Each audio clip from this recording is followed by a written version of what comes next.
পদ্ম, আমি ইজহান। এত অবাক হওয়ার কিছু নেই। পদ্ম অবাক হয়ে তার কথা বন্ধ হয়ে গিয়েছে। সত্যি এটা আপনি তো? ইজান হেসে দিল। হ্যাঁ, এটা আমি। অবিশ্বাস্য, কিন্তু আপনি এখন এখানে কেন? ইজান ভ্রু কুঁচকাল, পদ্মকে ছেড়ে দিল। ওকে, তাহলে আমি চলে যাচ্ছি। পদ্মের চোখ বড় হয়ে গেল। এই না না, যাবেন না। তাহলে এখন কি করব? পদ্ম ইজানের হাত ধরল। ভিতরে আসুন। ইজান পদ্মকে বলল দাঁড়াতে। সে নাকি গাড়ির চাবি রেখে আসছে। ইজান চাবি নিয়ে আসছে, সাথে আরো কিছু ব্যাগও। পদ্ম ব্যাগগুলোর দিকে তাকালো। এগুলো কি? ইজান ব্যাগগুলো রাখলো ভিতরে এনে। তোমার যে ডেঞ্জারাস বোন আছে বাবারে, সে জানি কখন আবার কি বলে অপমান করে ফেলে। তার কথাগুলো খুবই জঘন্য। দুলাভাই হিসেবে একদিনও ভালো কথা বলেনি। এমনি দেখা হলে অপমান করে। এখন যদি জানে খালি হাতে শ্বশুর বাড়িতে এসেছি, আমার ইজ্জত পানি পানি করে দেবে। পদ্ম হেসে দিল ইজানের কথা শুনে। এই দু মানুষের কখনো মিল হয়নি, ভবিষ্যতে হবে কিনা সন্দেহ আছে।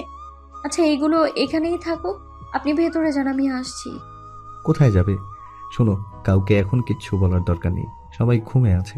যদি বলেছো তো তাহলে আমি চলে যাব। কিন্তু আচ্ছা বলবো না, কিন্তু আপনি কি কিছু খাবেন না? আমি খেয়ে এসেছি। রুমে চলো এখন। পদ্ম ইজানের সাথে রুমে আসলো। ইজান ওয়াশরুমে গেল ফ্রেশ হতে। এই ফাঁকে পদ্ম ইজানের জন্য 1 কাপ চা বানিয়ে নিয়ে আসলো। বলেছে খেয়ে আসছে, তাই বলে এখন কি তাকে কিছু খেতে দিবে না নাকি? এর জন্য চা বানিয়ে আনলো। পদ্ম চাও তো বেশি পছন্দ করে না, তাই আর নিজের জন্য বানালো না। ইজান শার্ট চেঞ্জ করে এখন টি শার্ট পরেছে। দেখে মনে হচ্ছে গোসল করেছে, কারণ চুল থেকে বিন্দু বিন্দু পানি গড়িয়ে পড়ছে। আপনি গোসল করেছেন? ইজান মাথা নাড়ালো। পদ্ম ইজানের সামনে চা নিয়ে দাঁড়ালো। চা বানিয়েছো কেন? আপনাকে কি না খাইয়ে রাখবো নাকি? চা খেলে আমার পেট ভরবে বলে তোমার মনে হয়? পদ্ম অসহায় দৃষ্টিতে তাকালো ইজানের দিকে। আপনি না খেয়ে এসেছেন? ইজান পদ্মের অধরে হাত রাখলো। আমার মন তো অন্য কিছু খেতে চাইছে। পদ্ম সরে আসলো ইজানের থেকে। দেখুন, এখন এসব ভালো লাগছে না, আপনি চা খান। দাও। ইজান চাটা মুখে দিয়ে চেহারাটা বিকৃতি করে ফেললো। পদ্ম ভরকে গেল। চা মনে হয় ভালো হয়নি। ভালো হয়নি? চিনি দাওনি তো একটু? বিশ্বাস না হলে খেয়ে দেখো। পদ্ম খেলো, ঠিকই চিনি দেয়নি। একদম পানির মতো লাগছে চা। পদ্ম ইজানের হাত থেকে চায়ের কাপটা নিয়ে নিল। থাক, আপনার আর চা খেতে হবে না, আপনি ঘুমিয়ে পড়ুন, জার্নি করে এসেছেন তো। ইজান তার হাত দিয়ে সামনের চুলগুলো পিছনে নিল। তোমার না ম্যাথে প্রবলেম? হুম। চলো দেখি কোথায় প্রবলেম। এখন অঙ্ক করব না। ইজান ধমক দিল। করতে হবে। ইজান পদ্মের হাত ধরে টেনে এনে টেবিলে বসালো। পদ্মের পাশের চেয়ারে টেনে নিজেও বসলো। ইজান পদ্মের এই অবস্থা দেখে যা বুঝলো, সে কিছুই পারে না। ভেবেছিল পদ্ম অনেক ভালো স্টুডেন্ট, এখন দেখি ঘোড়ার ডিম সে। তাই 5টা অঙ্ক করে দিল ইজান। এখন পদ্মকে প্রচন্ড ঘুমে ধরেছে। চোখ খুলে তাকাতেও পারছে না একটুও। আমার ঘুম আসছে, চলুন না ঘুমোতে যাই। ইজান পদ্মের কথা মতো ঘুমাতে গেল। পদ্ম ওদিকে ফিরে শুয়ে পড়ল। যেটা ইজানের সহ্য হলো না, পিছন থেকে পদ্মকে জড়িয়ে ধরল সে। পদ্মের এখানে মুখ লুকালো। এবার শান্তি লাগছে ইজানের। এতদিন এটাই মিস করছিলাম পদ্মফুল। পদ্ম চিমটি কাটলো ইজানের হাতে। ইজান আরেকটু গাঢ় করে জড়িয়ে ধরলো। একটু ভালোবাসার কথাও বলতে পারবো না? সকাল 5টা। পদ্ম তাড়াতাড়ি উঠে পড়লো, কারণ তার মাকে বলতে হবে ইজান এসেছে। তার জন্য নাস্তা বানানো লাগবে। এখন যদি না বলে তাহলে তার মাতাকে ইচ্ছা মতো বকবে। পদ্ম আস্তে করে ইজানের হাত একপাশে রাখলো। হাত দিয়ে চুল খোপা করে দরজা খুলে বেরিয়ে গেল সে। রুবিনা খাতুন খুব রাগ করলেন, কারণ কেন তাকে কিছু বলা হয়নি। আরও ইজানও কিছু খায়নি শুনে তিনি পদ্মকে 1000টা বকা দিলেন। রুবিনা খাতুন এখন ইজানের জন্য নাস্তা বানাচ্ছে। পদ্ম তার মায়ের পাশে বসে আছে। 9টা। পদ্ম ইজানকে ঘুম থেকে ওঠানোর জন্য রুমে আসলো। ইজান আগেই উঠে বসে আছে। ফোন নিয়ে ঘাটাঘাটি করছে সে। পদ্ম ঠিক ইজানের সোজাসুজি দাঁড়ালো। ফ্রেশ হয়েছেন? তুমি কোথায় ছিলে এতক্ষণ? ঘুম থেকে উঠে পাইনি কেন তোমায়? আমি মায়ের কাছে গিয়েছিলাম, মা খুব বকেছে, কেন জানাইনি তাই। আচ্ছা খেতে আসুন তো এখন। আগে তো স্পেশাল কিছু পাই, তারপর খাবো। স্পেশাল কিছু আবার কি? উফ, তুমি এত বোকা কেন পদ্মফুল? ইজান পদ্মকে টেনে তার কোলে বসালো। পদ্ম হকচকিয়ে গেল। পদ্মের গালে সুন্দর করে চুমু বসিয়ে দিল সে। পদ্ম ইজানের হাত খামচে ধরলো। তাদের এই মুহূর্তে পুষ্পের আগমন ঘটল। আপু, মা ডাকছে। দুর্ভাগ্যবশত পুষ্প দেখে ফেললো। সাথে সাথে পুষ্প ওদিক ফিরে গেল। ছি ছি ছি, কি দেখে ফেললাম? পদ্ম জোর করে ইজানের থেকে নিজেকে ছাড়িয়ে নিয়েছে। ইস, এমনটা না হলেও তো পারত। এখন পুষ্পের সামনে মুখ দেখাবে কি করে? ইজান শান্ত কণ্ঠে বলল, ছি ছি করো না, দোষটা তোমারই ছিল। তুমিই ভুল সময় এসে পড়েছো। এগুলো আবার কারো কাছে বলতে যেও না। ইজান পুষ্পকে তার গাড়িতে ইচ্ছে মতো ঘুরিয়েছে। এখন পুষ্পের কোনো রাগ নেই ইজানের প্রতি, বরং ইজান যদি গ্রামে আসে তাহলে সবচেয়ে বেশি পুষ্প খুশি হয়। দেখতে দেখতে পদ্মের পরীক্ষাও শেষ হয়ে গেল। আজ যে আবারও ঢাকা শহরে দ্বিতীয়বারের মতো পা রাখবে, এই যেন এক অদ্ভুত অনুভূতি। প্রথমবার যেমন লেগেছিল, এবারও ঠিক ওই রকমই লাগছে। পদ্ম তার ব্যাগ গোছাচ্ছে আর মুচকি মুচকি হাসছে। পদ্মের হাসি দেখে পুষ্পের রাগ হলো ভীষণ। পদ্ম চলে যাবে দেখে সে মন খারাপ করে বসে আছে, আর এইদিকে পদ্ম হেসেই যাচ্ছে। এক প্রকার রাগ হয়ে পুষ্প পদ্মের সাথে কথা বলছে না। রুবিনা খাতুনেরও মনটা খারাপ হয়ে আছে, তার মেয়ে এতদিন ছিল আজ চলে যাবে। পদ্ম এবারেও গ্রাম থেকে আসার সময় কান্না করেছে, যেটা দেখে ইজান খুব বিরক্ত হয়েছে। এখনো গাড়িতে বসে ক্রমাগত চোখের পানি ফেলছে সে। তোমার আসলে সমস্যা কি বলো তো? পদ্ম ইজানের দিকে তাকালো। কোন সমস্যার কথা বলছেন? এই যে তুমি গ্রামে যাওয়ার সময়ও কাঁদো, আবার আসার সময়ও ঠিক একই কাজ করো। সেটাই জিজ্ঞেস করছি, তোমার সমস্যাটা আসলে কোন জায়গায়? পদ্ম কিছু বলল না, মাথাটা হেলিয়ে দিল সিটে। চোখ জ্বলছে তার, একটু ঘুমালে ভালো হতো। পদ্ম ঘুমিয়েও গেল। অনেকক্ষণ পদ্মের পাশ থেকে কোনো সারা শব্দ আসছে না বলে ইজান পদ্মের দিকে তাকালো। পদ্ম ঘুমাচ্ছে দেখে ইজান মনে মনে বলল, সারাদিন কাঁদবে আর ঘুমাবে, এই কাজ তার। ইজান পদ্মকে নিয়ে শেখ ফিরে আসলো এখানে, কিন্তু আজ থাকবে না। হঠাৎ ইজানের মন চাচ্ছিল তার মা বাবার সাথে পদ্মের দেখা করানোর দরকার আছে। তারপর ইজনিয়া বলেছিল পদ্মের পরীক্ষা শেষ হলে পদ্মকে নিয়ে সর্বপ্রথম যেন এখানেই আসে। পদ্ম ইজানের আগে তড়িঘড়ি করে বাসার কলিং বেল চাপ দিল। ইজনিয়া দরজা খুলল। পদ্মকে দেখে সুন্দর করে হাসি দিল সে। কেমন আছো ভাবি? ভালো আছি আপু, তুমি কেমন আছো? আমিও ভালো আছি। তাদের দুজনের আলাপে ইজান আসলো। তার মেজাজটা চটে গিয়েছে। দরজার সামনে দাঁড়িয়ে আবার কিসের কথা? ভিতরে গিয়েও তো বলতে পারে। ইজনিয়া, সর সামনে থেকে। তুই যেভাবে দাঁড়িয়ে আছিস মনে হচ্ছে আমাদের ভেতরে ঢুকতে দিবি না। আর এখানে দাঁড়িয়ে কিসের কথা? ইজনিয়া সরে আসলো। ইজান দ্রুত পায়ে উঠে নিজের রুমে চলে গেল। পদ্ম ইজনিয়ার সাথে কথা বলতেই মুনিরা শেখের কাছে যাচ্ছে। মুনিরা শেখ পদ্মকে জড়িয়ে ধরলো। কেমন আছো পদ্ম? ভালো আছি মা, আপনি কেমন আছেন? বাবা কি বাসায় নেই? মুনিরা শেখ হাসলো। আমিও ভালো আছি। না, সে কি আর বাসায় থাকে বলো? আচ্ছা, তুমি এত দূর থেকে এসেছো, ফ্রেশ হতে যাও, পরে না হয় কথা বলা যাবে। পদ্ম রুমে আসলো। ইজান রেডি হচ্ছে, হয়তো কোথাও যাবে। কোথায় যাচ্ছেন? একটু বাইরে যাচ্ছি। কেন? সেটাও আপাতত আপনার না জানলেও চলবে ম্যাডাম। যান, গিয়ে ফ্রেশ হন। পদ্ম ফ্রেশ হতে চলে গেল। এই লোকের সাথে কথা বলাই বেকার। আসল কথা তো বলবে না, জানা আছে পদ্মের। পদ্ম এসে দেখে ইজান এখনো বসে আছে। জাননি এখনো? ইজান পদ্মের দিকে তাকালো। যাব, তুমি আসার জন্য ওয়েট করছিলাম। ইজান উঠে পদ্মকে ভিজা চুলে হাত রাখলো। আসছি আমি, তুমি সাবধানে থেকো। পদ্ম মাথা নাড়ালো। ইজান চলে গিয়েছে। পদ্ম ইজনিয়ার রুমে আসলো, কারণ একা একা রুমে ভালো লাগছে না। একা কি থাকা যায় নাকি? পদ্ম ইজনিয়ার রুমের সামনে দাঁড়ালো। আপু আসবো? ইজনিয়া এতক্ষণ বই পড়ছিল। পদ্মের ডাকে মাথা তুলে তাকালো সে। ওহ ভাবি, তুমি? জি আপু। আরে আসো আসো, বাইরে দাঁড়িয়ে আছো কেন? পদ্ম ইজনিয়ার সোজাসুজি বসলো।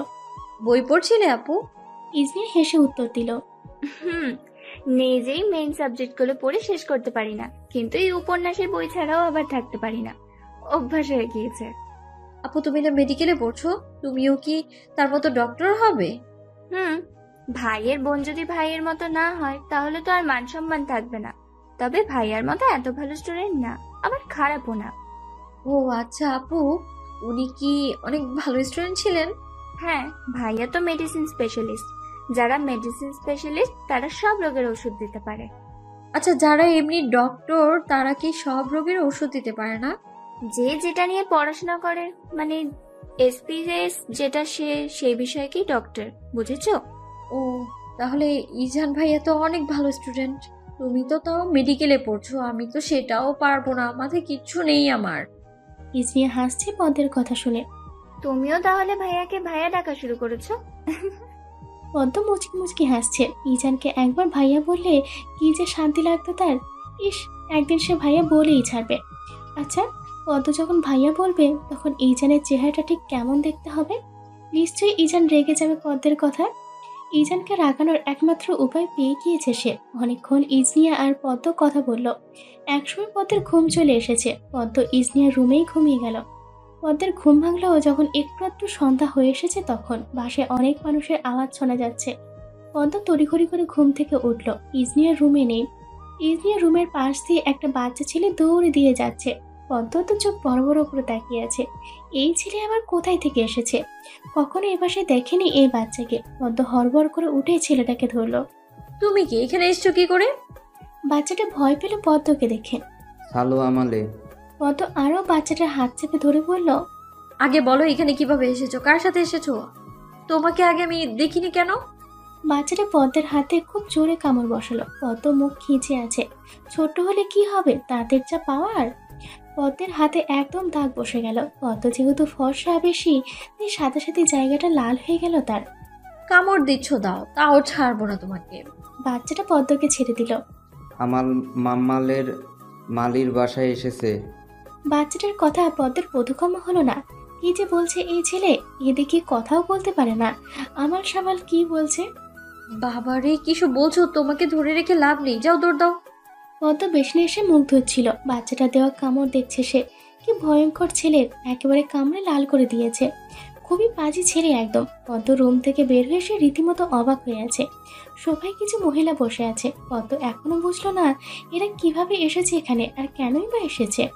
পদ্ম রান্নাঘরে আসলো। মুনিরা শেখ রান্না করছে। তার পাশে দুজন মহিলা দাঁড়িয়ে আছে। পদ্ম মুনিরা শেখের কাছে একদম ঘেঁষে দাঁড়ালো। মুনিরা শেখ পদ্মের দিকে তাকালো। পদ্মের হাত ধরে নিয়ে তার পাশে দাঁড় করালো। এই যে পদ্ম, ইজানের বউ। ও এতক্ষণ ঘুমেছিল, তাই তোমরা দেখতে পাওনি। পদ্ম, ওনারা আমাদের খুব ঘনিষ্ঠ মানুষ হয়। একজন তোমার খালা শাশুড়ি আর একজন মামি শাশুড়ি। পদ্ম হেসে তাদের সালাম দিল। তাদের সাথে কথা বলল। মুনিরা শেখ একজনকে বলল, তুমি একটু এদিকটা দেখো, আমি পদ্মকে নিয়ে রুমে যাচ্ছি। অতঃপর মুনিরা শেখ পদ্মকে নিয়ে তার রুমে আসলো। একটা সুন্দর কালো কাতান শাড়ি বের করে দিল পদ্মকে। এটা পরে নিও, বুঝেছো? অনেক মানুষ আসছে, আরো আসবে। তাড়াতাড়ি পরে নিচে আসো। পদ্ম শাড়িটার দিকে তাকালো। কেন শাড়ি পরবে? মা, শাড়ি কেন পরবো? আজ ইজানের জন্মদিন। পরশুদিন রাতে ইজান শাড়িটা আমার কাছে এনে দিয়েছে আর বলেছে ওর জন্মদিনের দিন যেন তুমি এটা পরো। পদ্ম অবাক হয়ে গিয়েছে। আজ ইজানের জন্মদিন, অথচ ইজান একবারও তাকে বলেনি। এতটাই পর ভাবে ইজান। তার প্রতি প্রচুর অভিমান জন্মালেও পদ্মের ক্ষুদ্র মনে। ওটার জন্মদিন? হ্যাঁ। আচ্ছা, তুমি শাড়ি পরে রেডি হয়ে নিচে এসো। ইজান কিছুক্ষণ পর চলে আসবে, সাথে ওর হসপিটালের অনেক লোকজনও আসবে। আমি নিচে যাই, অনেক কাজ পড়ে রয়েছে। পদ্ম বসে রইল। ইজান একবার বলতেই পারতো তার আজ জন্মদিন। একবারও বলেনি। আজ আসুক, একটু কথাও বলবে না। দিন দিন বেশি বাজে হচ্ছে লোকটা। পদ্মের মনে শুধু একটাই দুঃখ, কেন ইজান তাকে কিছু বললো না। সব মানুষ জানে, অথচ তার বউকেই বলেনি। আবার বলে ভালোবাসি, একটুও বাসে না। যদি ভালোই বাসতো তাহলে ঠিকই বলতো।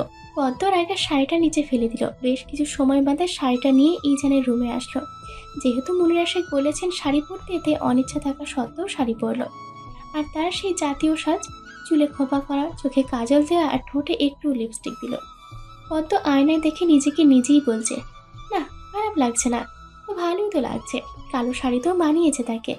ইজান বাসায় আসলো। পদ্মের সাথে অনেকবার চোখাচোখি হয়েছিল, কিন্তু পদ্মকে যতবারই ইশারা করে তার কাছে যেতে, পদ্ম ততবারই মুখ ফিরিয়ে নিয়েছে। যতই হোক, আজকে ইজানের সাথে একটাও কথা বলবে না সে। ভালো কথা বললেও সে আজ বলবে না। পাথরে নিয়ে শক্ত হয়ে থাকবে। পদ্ম সবার সাথে হেসে হেসে কথা বলছে, শুধু ইজানের সাথেই বলছে না। এরকম কাহিনী বুঝছে না সে। ইজান কেক কাটবে এখন। তার আত্মীয় স্বজন সবাই দাঁড়িয়ে আছে তার পাশে, কিন্তু তার বউ একদম দূরে দাঁড়িয়ে আছে। ইজান পদ্মের সামনে এসে দাঁড়ালো। পদ্ম মুখটা ফিরিয়ে নিল। মান অভিমান পরে করো, এখন চলো, তোমাকে ছাড়া আমি কেক কাটবো না। পদ্মকে জোর করে ইজান তার পাশে দাঁড় করালো। পদ্ম বেশি অভদ্রতা দেখায়নি, কারণ সবাই কি না কি ভাববে। সবাই আস্তে আস্তে বাসায় চলে গেল। রাত 1টা বেজে গিয়েছে সব শেষ হতে। তাই ইজান আর পদ্মকে নিয়ে তার ফ্ল্যাটে গেল না, এখানেই থেকে গেল। ইজান বসে বসে ওয়েট করছে কখন পদ্ম আসবে। সব কাজ শেষ করে পদ্মের আসতে অনেক সময় লেগে গেল। পদ্ম রুমে এসে ধূপ করে ওয়াশরুমে ঢুকে গেল। শাড়িটা চেঞ্জ করে আসলো সে। ইজান আর চোখে পদ্মকে দেখছে। ম্যাডাম যে হাড়ে হাড়ে রেগে আছেন, এর রাগ ভাঙানো এত সহজভাবে মনে হয় না তার। পদ্ম, এখানে আসো। পদ্ম যেন কথাটা শুনেও শুনল না। গলা থেকে স্বর্ণের চেনটা আয়নার সামনে দাঁড়িয়ে খুলছে। পদ্ম উত্তর দিচ্ছে না দেখে আবারও বলল, পদ্মফুল, আমার একমাত্র বউ, এখানে আসো। এবারও পদ্মের কোনো হেলদোল নেই। আগে থেকে ইজান এক কথা দুবার রিপিট করা পছন্দ করে না, কিন্তু পদ্ম তো শুনছেই না। ইজান এবার ধমক দিল, পদ্ম, এখানে আসো। যদি এই মুহূর্তে তুমি আমার সামনে না আসো, তাহলে আমি রুম থেকে বের হয়ে যাব। সারা রাত বাড়ি ফিরবো না। ইজাহানকে আর কখনো দেখতে পারবে না তুমি। পদ্মের মনটা ধক করে উঠল। তার সব রাগ দুঃখ বিসর্জন দিয়ে ইজানের সামনে দাঁড়ালো। ইজান পদ্মের চিবুক ধরে প্রশ্ন করলো, এতক্ষণ যে ডেকেছি আসনি কেন? কেন আসবো বলুন? আজ যে আপনার জন্মদিন বলেছেন আমায়, আমার মায়ের কাছে শুনতে হয়েছে এটা। আপনি বলে কি খুব বেশি ক্ষতি হয়ে যেত? আমি তো আপনার কেউ না, আমাকে কেন বলবেন আপনি, তাই না? ইজান শব্দ করে হাসলো। পদ্ম ইজানের দিকে তাকাচ্ছে, আবার চোখটা সরিয়ে ফেলছে।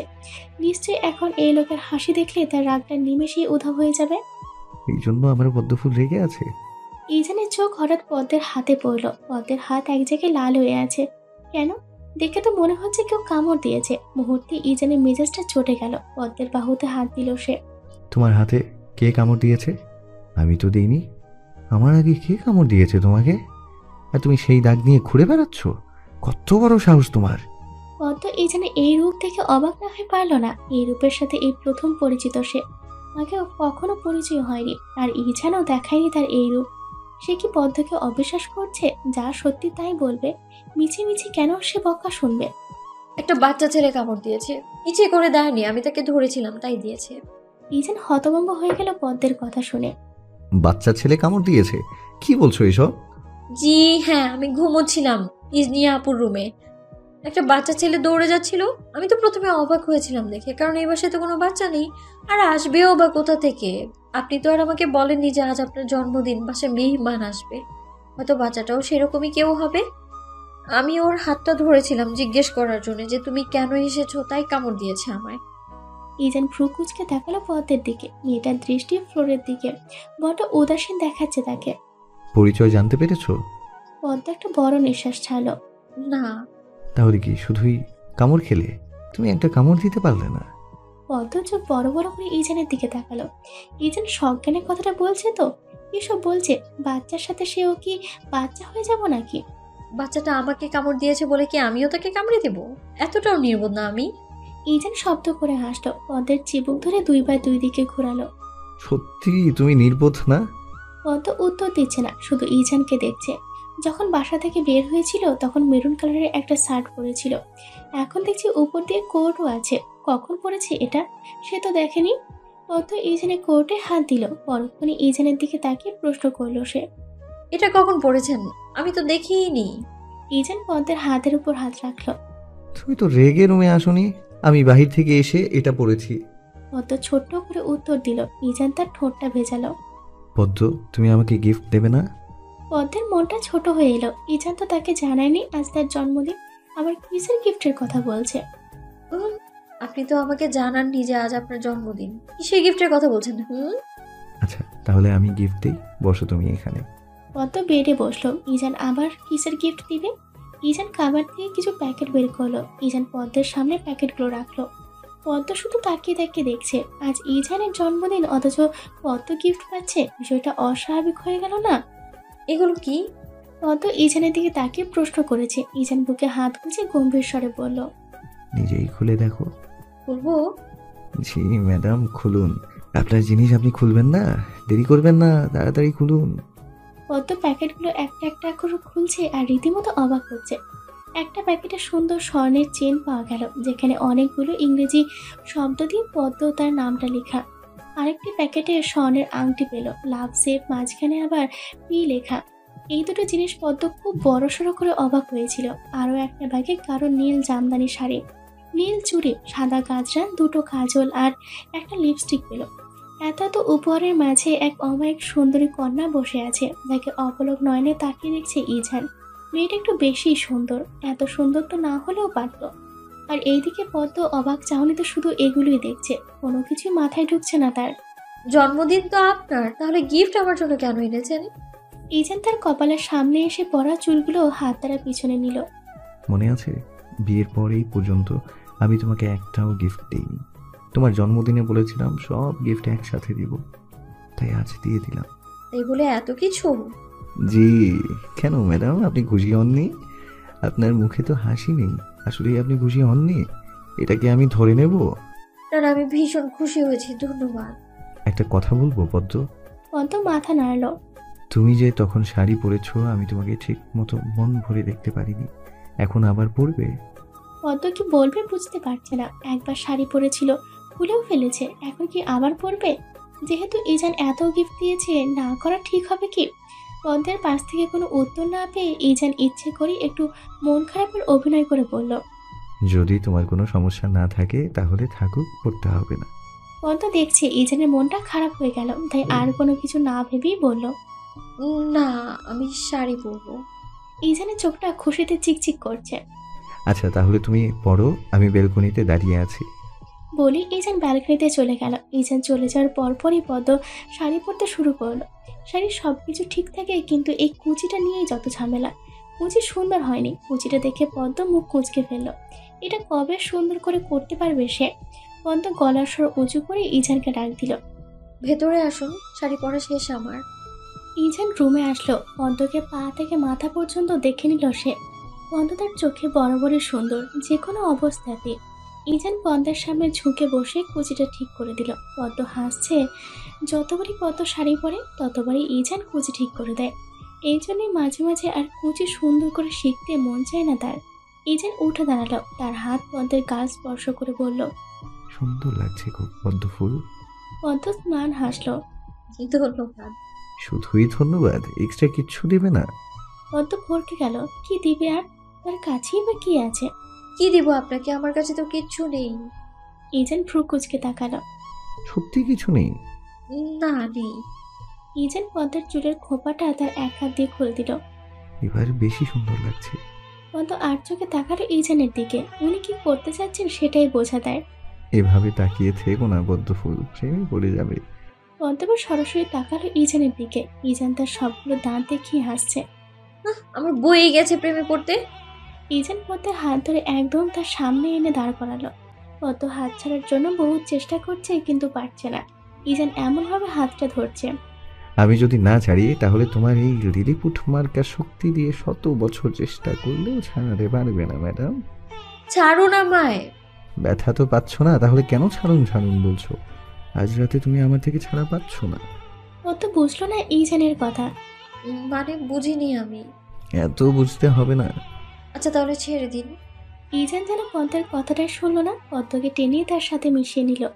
ইজান ঝুঁকে পদ্মের গালের সাথে তার গাল স্পর্শ করালো। ছাড়বো না। পদ্মের শরীর ঠান্ডায় হিম ধরে গেল যেন। এ কি পদ্ম, তোমার শরীর এমন ঠান্ডা হয়ে গেল কেন? ভয় পাচ্ছ আমাকে নাকি আমার স্পর্শকে? পদ্ম ভাবছে কি বলবে এখন। কিছু বলার নেই তার। তার কাছে আপাতত কোনো কথাই নেই। নীরব দর্শক আপাতত। পদ্ম একটা জিনিস চাই তোমার কাছে। পদ্ম মাথা তুলে তাকালো ইজানের দিকে। কি? আগে বলো তুমি আমাকে সেটা দেবে যা আমি চাচ্ছি। আমি প্রথম দিন তোমাকে জড়িয়ে ধরার জন্য পারমিশন নিয়েছিলাম, আজও পারমিশন নিচ্ছি, কারণ আমি তোমার কথাকে গুরুত্ব দিই বেশি। তুমি যদি পারমিশন দাও তাহলে। এটুকু বলে ইজান থেমে গেল।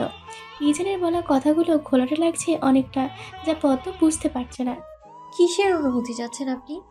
আগে বলো আমি পারমিশন দিচ্ছি, তাহলে বলবো। যদি শোনার পর অন্য কিছু বলো তখন, তাই শোনার আগে মতামত চাচ্ছি আর কি। আচ্ছা অনুমতি দিলাম, এবার তো বলুন। ইজান খানিকটা চুপ রইল। আমাদের বৈবাহিক সম্পর্কের পূর্ণতা চাই পদ্ম। তুমি পারমিশন দিয়েছো, তাই অফারটা লুফে নিচ্ছি। এবার তুমি বলো তুমি কি প্রস্তুত? পদ্ম আঁতকে উঠল ইজানের কথায়। এমনটা হবে ভাবেনি সে। গ্রামে থাকাকালীন পাশের ঘরে ভাবিরা সব বলেছে পদ্মকে, তাই পূর্ণতা কথাটা বুঝতে এত বেশি সময় লাগলো না তার। আপনি তো আগে এটা বলেননি। ইজান তার হাত থেকে ঘড়িটা খুলে রাখলো। বললে কি আপনি রাজি হয়ে যেতেন কখনো? পদ্ম চুপ করে রইল। কি বলবে ভাষা খুঁজে পাচ্ছে না সে। এমনভাবে ধোকা খাবে বা কখনো ভাবেনি। আর পূর্ণতা শব্দ মনে পড়তেই কেমন অদ্ভুত অনুভূতি জানান দেয় তার। কথা বলবো না আমি আপনার সাথে। ইজান পদ্মের হাত ধরে টেনে একেবারে তার সাথে মিশিয়ে নিল। আজ আর এগুলো শুনবো না পদ্মফুল। আমি জানি তোমার সম্মতি রয়েছে, কিন্তু মুখ ফুটে বলতে, আচ্ছা কিন্তু তুমি মুখ ফুটে কিছু বলতে পারছো না। আচ্ছা বলতে হবে না, আমি বুঝে নিয়েছি। এরা তো কষ্ট সহ্য করতে পারবো না, চলো। ইজান পদ্মকে ছেড়ে তার শার্টের কয়েকটা বোতাম খুলে নিল। অতঃপর তার সহধর্মিণীকে সুন্দর করে কোলে তুলে নিল সে। পদ্ম হতভম্ব হয়ে তাকিয়ে আছে ইজানের দিকে। আজ আর বাধা দিবে না সে। ইজানের যা মন চাই করুক, পদ্ম শুধু অপলকভাবে তাকিয়ে দেখছে। ইজান পদ্মকে বেডে শুইয়ে দিল। ইজান গভীর দৃষ্টিতে তাকিয়ে আছে পদ্মের দিকে। এই মেয়েটি সে, যাকে বিয়ে করেছিল বেশ কয়েক মাস আগে। তাকে প্রথম নিজের বউ হিসেবে মানতেও নারাজ ছিল সে। এখন এই মেয়ের ভালোবাসার চাদরে নিজেকে মুড়িয়ে নিবে। সে অনুভূতিটা ঠিক কি রকম হবে? ইজানের এমন চেয়ে থাকা দেখে পদ্ম মাথা নিচু করে একটু নড়ে চড়ে বসলো। মানুষটাকে কেমন জানি লাগছে। না, ইজান সে আগের মতোই পদ্মের দিকে তাকিয়ে আছে। অসম্ভব সুন্দর লাগছে তার পদ্ম ফুলকে, একদম তার স্বপ্নের রাজকুমারীর মতো। সে কি আগে কখনো ভেবেছিল যে এমন একজনের ভালোবাসায় সে ঘায়েল হবে? চোখ ধাঁধানো সুন্দরী পদ্ম ফুল, পদ্ম যেন পদ্ম ফুলের মতো স্নিগ্ধ। ইজান পদ্মের ঘাড়ে মুখ ঢোকালো। পদ্ম চোখ বন্ধ করে আছে। হাতটা এমনিতেই ইজানের মাথায় চলে এলো। ইজানের চুলগুলো টেনে ধরেছে সে। পদ্ম খুব ভালো করে ইজানের দাড়িগুলো অনুভব করতে পারছে। বেহার দাড়ি একদম। পদ্ম কিছুক্ষণ পর মৃদু কামড়ে আভাস পেল, যেটা আস্তে আস্তে দৃঢ় হচ্ছে। পদ্মের চোখ থেকে দুফোঁটা পানি গড়িয়ে পড়ল। ইজানের মনে তো এক অদ্ভুত শান্তি লাগছে, আর পদ্মের সব ঘোলাটে লাগছে। বারবার পদ্মের চোখ ঝাপসা হয়ে যাচ্ছে। ইজান মাথা তুলে পদ্মকে দেখে নিল একবার। পদ্মের চোখটা মুছে দিল। তারপর পদ্মের ওষ্ঠে ইজান তার ওষ্ঠ মিলিয়ে দিল। দুজনের নিঃশ্বাস গাঢ় হয়ে এসেছে।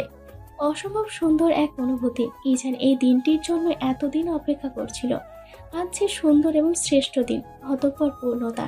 সকাল 9টা। ইজান চোখ খুলে পদ্মকে দেখছে।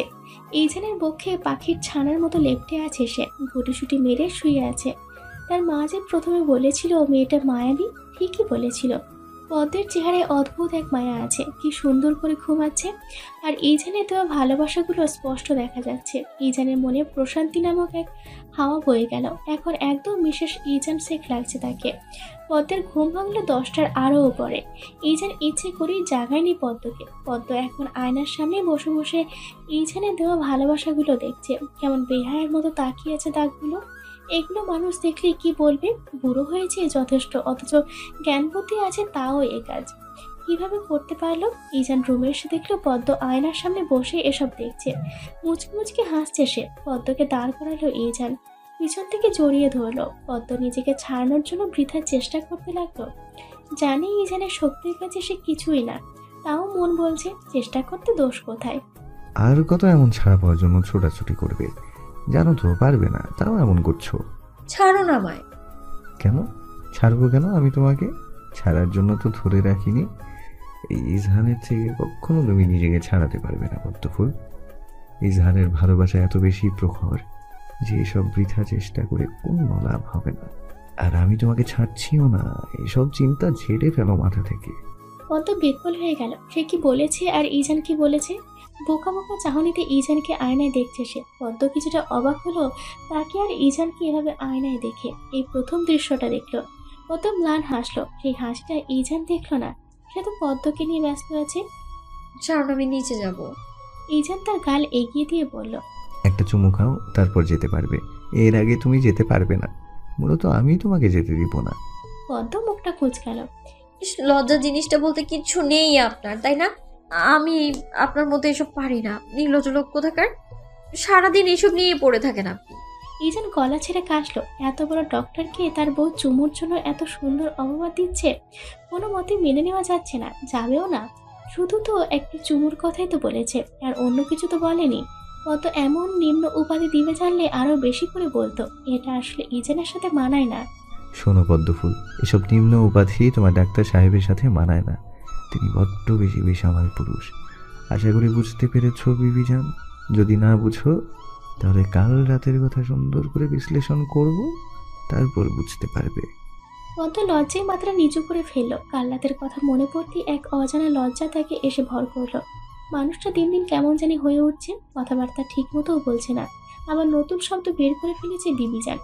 মুহূর্তে এই পদ্মের মুখে লাল আওয়াজ ছড়িয়ে যেতে লাগলো। ইচ্ছে করছে ইজানের বুকে মুখ লুকিয়ে ফেলতে, কিন্তু না, সেটা করা যাবে না। না হলে ডাক্তার সাহেব আরো বেশি বেশি লজ্জা দিবেন। একটা নির্লজ্জ নির্লজ্জ নির্লজ্জ। ইজান গাছড়া ভাব নিয়ে বলল, এখন নির্লজ্জ বলতে পারো, সমস্যা নেই। কারণটা থাক, বলবো না। এখন ছেড়ে দিন না। পদ্ম, তোমাকে এখন একদম পরিপূর্ণ লাগছে। এই যে তোমার শরীরের প্রত্যেকটা অংশে আমার স্পর্শ লেগে আছে।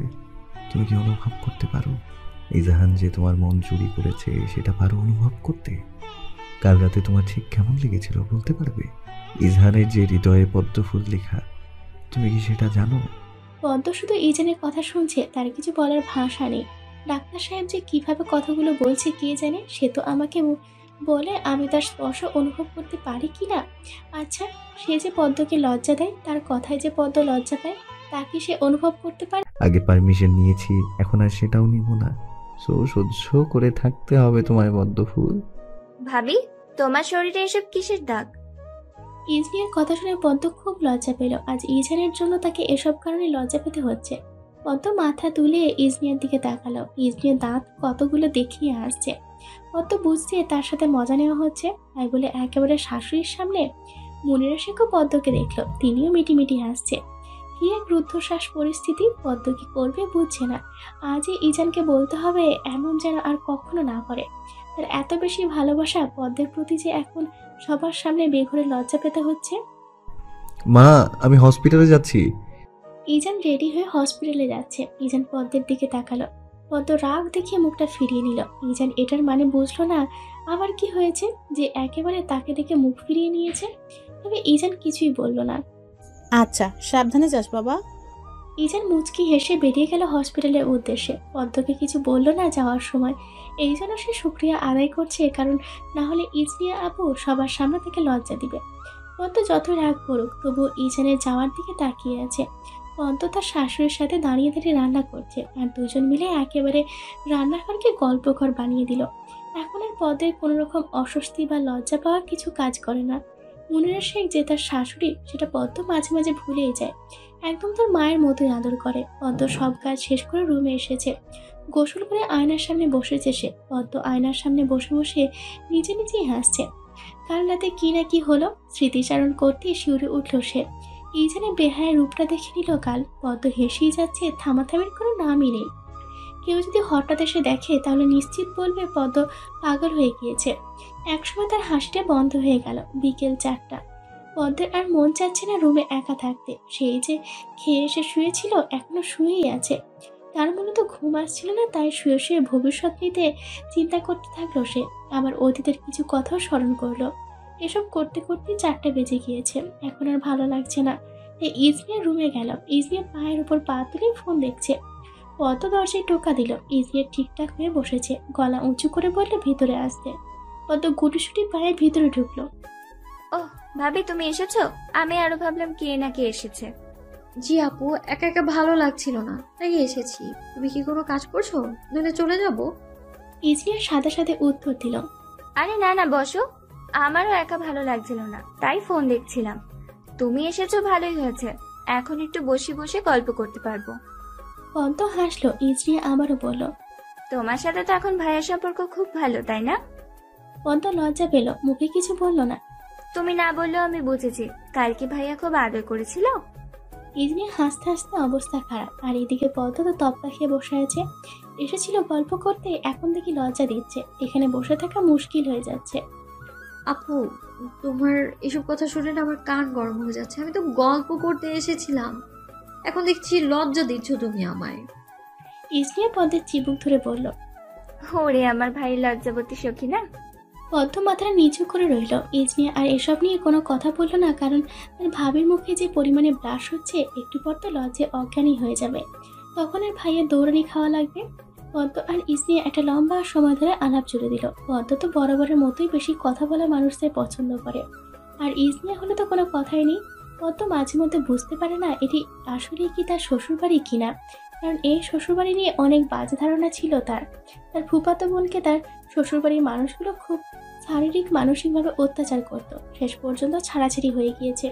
সেই থেকে পদ্ম বিয়ে আর শ্বশুরবাড়ি এই দুটো জিনিসকে ভয় পেত। তবে শেখ পরিবারকে দেখে তার ধারণা পাল্টে গিয়েছে, তারা অমায়িক মনের মানুষ। সে কখন মুনিরা শেখ পদ্মকে বললেন ইজান এসেছে, সে যেন রুমে যায়, কিন্তু পদ্ম যায়নি, বসে বসে এখনও কথা বলছে।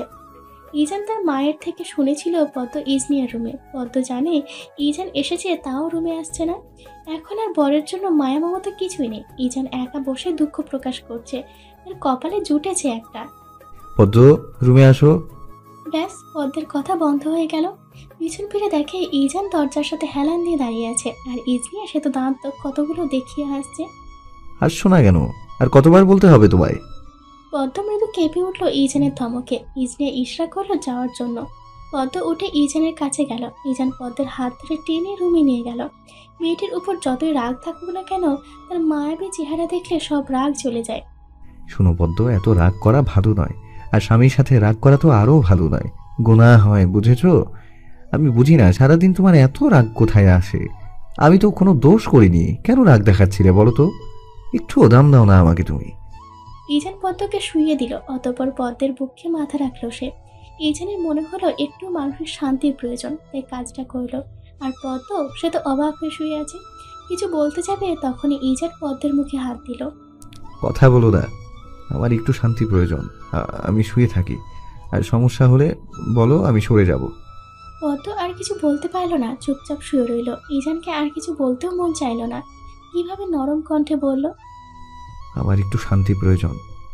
পদ্ম চুপচাপ ইজানের চুলগুলোতে বিলি কেটে দিচ্ছে। সময় চলমান। জীবনের একটা জিনিস কখনো ধরে রাখা যায় না, সেটা হচ্ছে সময়। সে তো নিজ গতিতে চলতেই থাকে। সময়ের সাথে সাথে মানুষ পরিবর্তন হয়, তাদের মন পরিবর্তন হয়, সম্পর্ক পরিবর্তন হয়। ঠিক তেমনটি হচ্ছে ইজানের পদ্মের সম্পর্কে। আগের তুলনায় তাদের সম্পর্কের বেশ উন্নতিও হয়েছে। পদ্মকে ইজান তার ফ্ল্যাটে নিয়ে এসেছে, কারণ ইজান এখান থেকে হসপিটালে যায়। পথটা কাছে হয় তার জন্য। ইজান হসপিটালে চলে গিয়েছে তার আগের সময়। পদ্ম কাজ করছে একা একা। এখন আর একা থাকতে ভয় লাগে না, আরো ভালোই লাগে। দুপুরে ইজান বাসায় এসে লাঞ্চ করে। কোনোদিনে এর ব্যতিক্রম হয়নি। বাসায় এসে ইজান শুধু পদ্মকে জ্বালাবে, এটা তার নিত্যদিনের কাজ। পদ্ম গোসল করে একদম ফিটফাট হয়ে বসে আছে। কিছুক্ষণ পর হয়তো ইজান আসবে।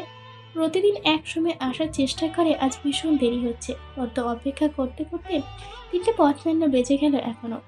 ইজান আসছে না কেন সেটাই বুঝছে না। এখন তো দুপুরের খাবার বিকেলে নাস্তা হয়ে যাবে।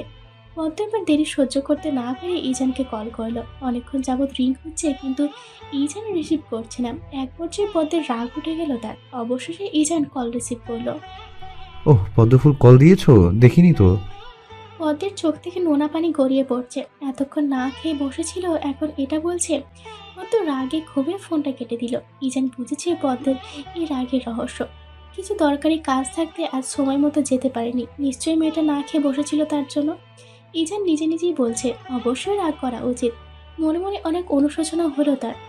রাত 7টায় ইজান সব কাজ শেষ করে বাসায় এসেছে। যেও তাড়াতাড়ি আসতে পারেনি কাজগুলোর জন্য। কলিং বেল চাপতেই পদ্ম দরজাটা খুললে। ইজান চশমার আড়ালে পদ্মকে এক পলক দেখে নিল। মেয়েটার মুখটা শুকনো শুকনো লাগছে। এখনই কি না খেয়ে আছে নাকি? ইজান নিজের ছাড়টাও চেঞ্জ করলো না, শুধু হাতটা ধুয়ে পদ্মের জন্য খাবার নিল। হয়তো পদ্ম এখনো না খেয়ে আছে, নিজের পাপকে মোছানোর জন্য এই পদ্ধতি অবলম্বন করেছে। ইজান প্লেট সামনে নিয়ে বসে আছে। দীর্ঘ আধা ঘন্টা যাবৎ এক প্রকার যুদ্ধ করছে খাবার নিয়ে, কিন্তু পদ্ম মুখেই নিচ্ছে না। পদ্মের প্রতি রাগ হলেও সেগুলো চোখ বুজে হজম করে নিচ্ছে সে। খাও না পদ্মফুল, এত রাগ করার কি আছে? আমি বলেছি তো আমার কাজ ছিল, তাই আসতে পারিনি। পদ্ম না খেলে অসুস্থ হয়ে পড়বে তো।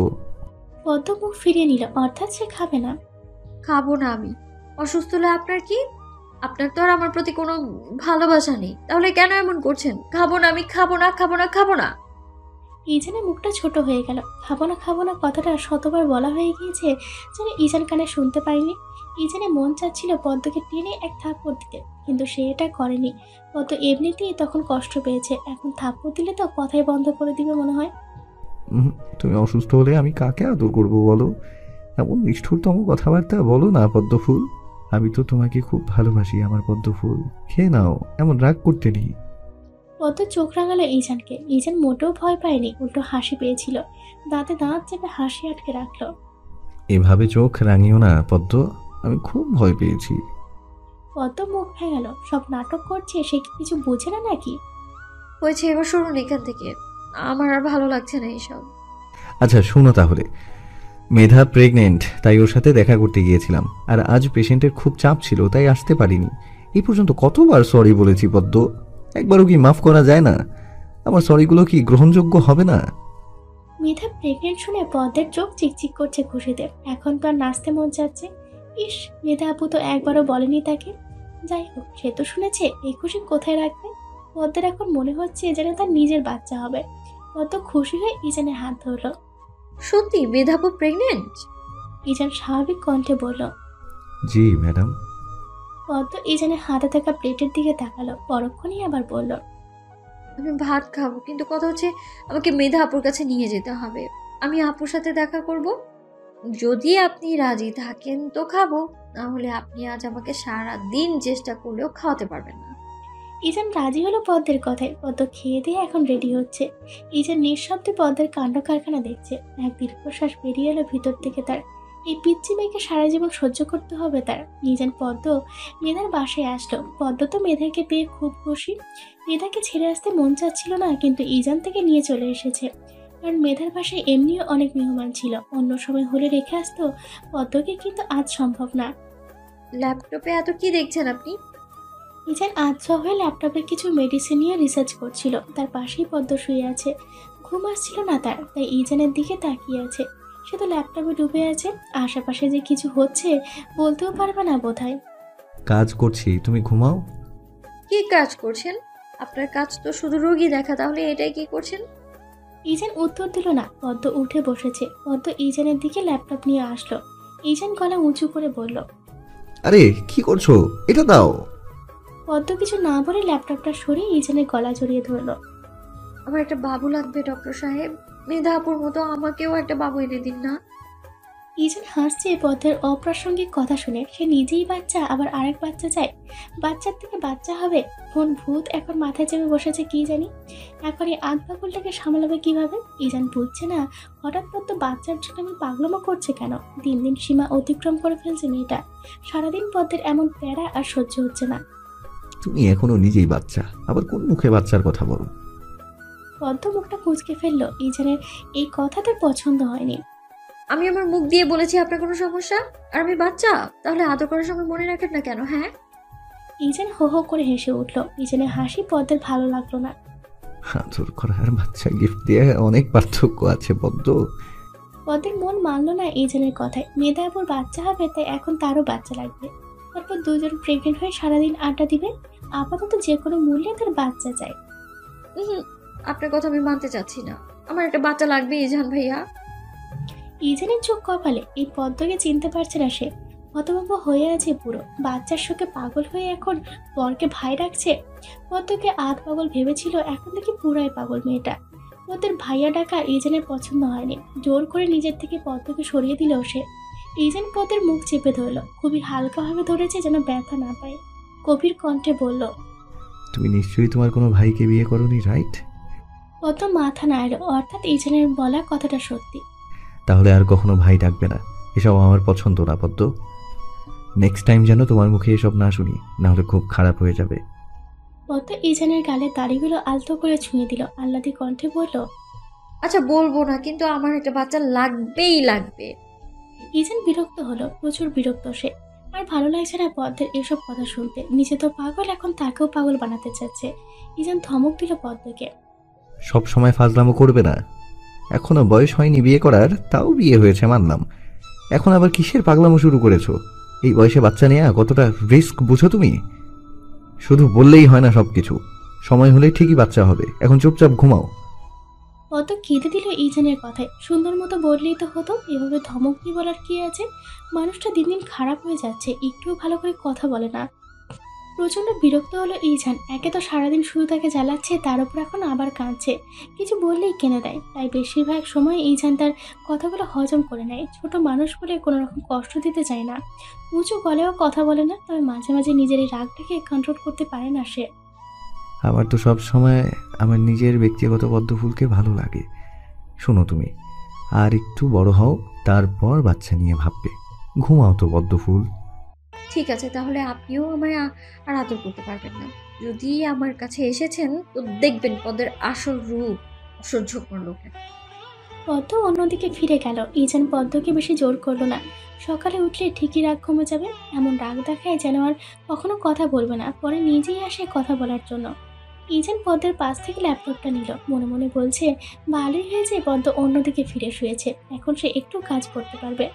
ইজান বেশ খুশি হয়েছে। অতঃপর আবারও কাজে মন দিল। সবার উপর তার কাজ, পেশা, এগুলো ছাড়া সে কিছুই ভাবতেই পারে না। দরকার পড়লে সে পৃথিবীর মায়া ছেড়ে দিবে, তাও নিজের পেশা থেকে এক চুলও নড়বে না। এই একটা জিনিস দিয়ে সে মানুষের সেবা করতে পারে, এর থেকে আর ভালো কাজ কী বা হতে পারে। এই জন্য পেশাটা তার এত পছন্দের। রাত 2টা, ইজেনের কাজ শেষ হলো। এখন প্রচণ্ড ঘুম পাচ্ছে তার। চোখ থেকে চশমাটা খুলে রাখলো, তারপর পদ্মের পাশে শুয়ে পড়েছে। পদ্মকে জড়িয়ে ধরার সময় ইজান শুনতে পেল পদ্ম বিড়বিড় করছে, আমার বাচ্চা লাগবে। ইজান পদ্মের ঘুম ঘুম কণ্ঠে এই কথা শুনে হাসলো। ঘুমাচ্ছে, তাও বাচ্চার কথা সরছে না মুখ থেকে। এটা তো পুরাই পাগল। আর এই পাগলটাকে ইজান বেশি পছন্দ করে। পদ্মকে পিছন থেকে জড়িয়ে ধরে পদ্মের ঘরে মুখ লুকালো সে। এই যে তার এখন বেশ শান্তি লাগছে। যখন পদ্মকে এভাবে জড়িয়ে ধরে মনের ভিতর এক ভালো লাগা কাজ করে তার। ইজান উঠে পদ্মের সেই ঘুমন্ত মায়াবী চেহারাটা দেখে নিল। পদ্মকে এভাবে ঘুমাতে দেখে ইজানের মনে হলো তার প্রাণটা যেন এখানেই লুকিয়ে আছে। পদ্মের কানে হালকা করে ওষ্ঠ ছুঁয়ে আবারও জড়িয়ে ধরল খুব গভীরভাবে। সারাদিন পরিশ্রম করে রাতে একটুও শান্তিই পদ্মই দেয়। সকাল 8:30, পদ্মের ঘুম ভাঙলো, তাও তীব্র রোদের আলোয়। যেন সূর্যমামা তার দিকেই মুখটা রেখেছে। পদ্মের চোখ মুখ কুঁচকে এলো। উঠে কি পর্দাটাও দিতে পারছে না, কারণ ইজান থেকে খুব শক্ত করে জড়িয়ে ধরে রেখেছে। ইজানের সব নিঃশ্বাসগুলো আছড়ে পড়ছে পদ্মের ঘাড়ে। চোখটা বুজে অনুভব করতে লাগলো সে সুন্দর এক অনুভূতি। হঠাৎ তার মাথায় কাল রাতের কথাগুলো চলে আসলো। পরক্ষণে রাগে মুখটা লাল হয়ে উঠলো তার। একদিক দিয়ে বাচ্চা চায় না, এখন জড়িয়ে ধরে দিব্যি ঘুমাচ্ছে। একা তো রাগ ইজানের উপর, আবার রাগ হচ্ছে সূর্য মামার উপর। দুইজন যেন ইচ্ছে করে সকাল সকাল থেকে বিরক্ত করতে এসেছে। ইজানকে জোর করে নিজের থেকে সরিয়ে দিল সে। ইজান তো ঘুমিয়েছিল, তাই পদ্মকে কিছুই করতে পারেনি। পদ্ম সকালে নাস্তা বানাচ্ছে। আজ শুক্রবার, তাই এই যেন হসপিটাল যাবে না। এই জন্যই এতক্ষণ ঘুমাচ্ছে, না হলে কখন ঘুম থেকে উঠে হসপিটালে চলে যেত। পদ্ম দাঁড়িয়ে দাঁড়িয়ে রুটি বানাচ্ছে, আবার সেটা সেঁক দিচ্ছে। হঠাৎ পিছন থেকে পদ্মকে ইজান জড়িয়ে ধরলো। ঋতু কেঁপে উঠল সে। আজ তো শুক্রবার, তুমি এত তাড়াতাড়ি ঘুম থেকে উঠেছো কেন? বাহির থেকেও নাস্তা আনা যেত। আমার সাথে কিছু সময় শুয়ে শুয়ে সকালটা প্রেমালাপ দিয়ে শুরু করতে। পদ্ম রেগে যাচ্ছে ক্রমাগত, আর ভালো লাগছে না ইজানকে। মন যাচ্ছে দৌড় দিয়ে দূরে সরে যেতে। ছাড়ুন, আপনি দেখছেন না আমি কাজ করছি, কেন বিরক্ত করছেন? সকাল সকাল প্রেমের আলাপ করার সময় নেই আমার। তুমি ঘুম থেকে তাড়াতাড়ি উঠেছো কেন সেটা বলো আগে। আমার ইচ্ছে হয়েছে, আমি উঠেছি। আপনার কোনো সমস্যা? ইজান পদ্মের গাল দুটো টেনে দিল, যা পদ্মকে আরো রাগিয়ে তুলছে। জি ম্যাডাম, অবশ্যই সমস্যা আছে। পদ্ম রেগে গিয়ে বলল, ছাড়ুন তো, আমি এখন কাজ করছি। আপনি যান এখান থেকে। আপনার জন্য ঠিকঠাক মতো কাজও করতে পারছি না আমি। ইজান সরে আসলো। বুঝেছে পদ্ম কালকের বিষয়টা নিয়ে পদ্মের মন মেজাজ ভালো নেই। যতই হোক পদ্মের এসব কথাকে গুরুত্ব দিলে হবে না। এটা যে তার জন্য ক্ষতি, এটা কে বোঝাবে তাকে? কিসের পাগলামো শুরু করলো সে? এই মেয়ে কবে বুঝতে হবে কে জানে। সারাদিন পদ্ম একবারও ইজানের কাছে যায়নি। দুদণ্ড বসছেও না পাশে। পদ্ম খুব করে বোঝাচ্ছে সে ভীষণ রাগ করে আছে। ইজান তাকে ধরলেই সে রাগ দেখে ফিরিয়ে দিচ্ছে। তার বাচ্চা লাগবে, আর ইজান সে তো তার কথা একটু নড়চড় করবে না। যেটা সিদ্ধান্ত নিয়েছে সেটাই করবে। একদিন বায়না করছে, 2 দিন করবে, 3 দিন করবে, কিন্তু 4 দিনের দিন সময় ঠিকই এসব কথা ভুলে যাবে। ইজান প্রতি শুক্রবারের মতো আজও বিকেলে বের হলো, যেদিন সবাই আড্ডা দেয়, একটু মন খুলে কথা বলার সুযোগ পায়। ইজান চলে যাওয়ার পর পদ্ম মেধাকে কল দিল। কিছু সময় বাদে মেধা কলটা রিসিভ করলো। মেধা হাসি মুখে পদ্মকে বলল, কেমন আছো আমার প্রাণের বন্ধুর বউ?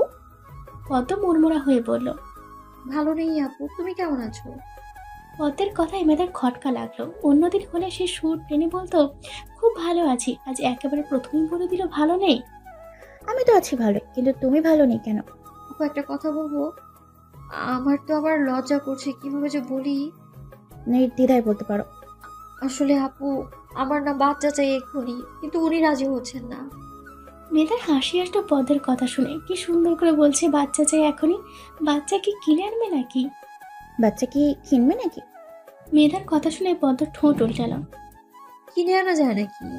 আচ্ছা বুঝলাম, বাচ্চা লাগবে, কিন্তু এত রাত্রে কেন বাচ্চা নিতে চাচ্ছ পদ্ম? তোমার বয়স অল্প, রিস্ক থাকবে পুরো প্রেগনেন্সির সময়। এটা বলা যতটা সহজ বিষয় ততটাও কঠিন। ইজহানের সাথে আমি একমত। তুমিও যাচ্ছ না?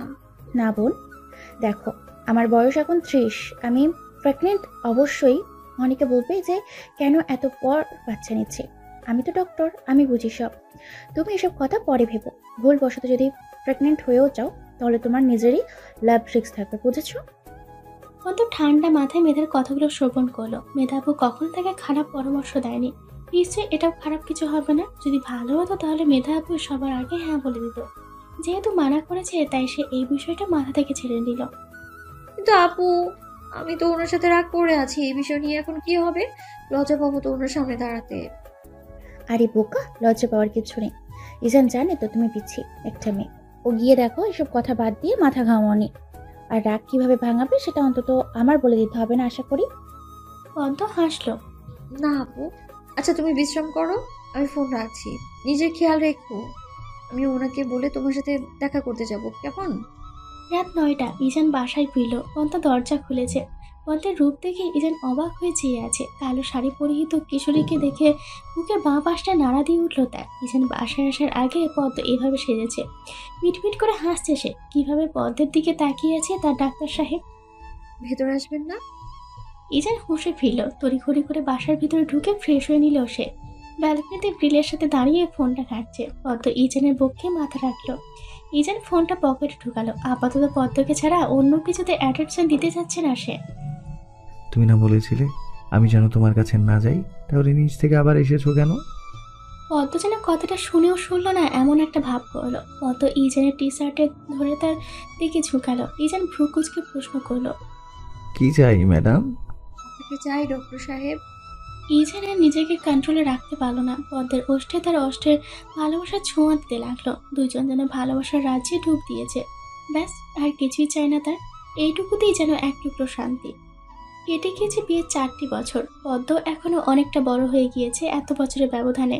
মেয়েটা এখন আর হ্যাংলামো করে না, যথেষ্ট জ্ঞান বুদ্ধি নিয়ে চলাফেরা করে, কথা বলে। ইজানের 3 বছরের কষ্টের ফল। অবশেষে একজনকে মানুষের মতো মানুষ করতে পারলো সে।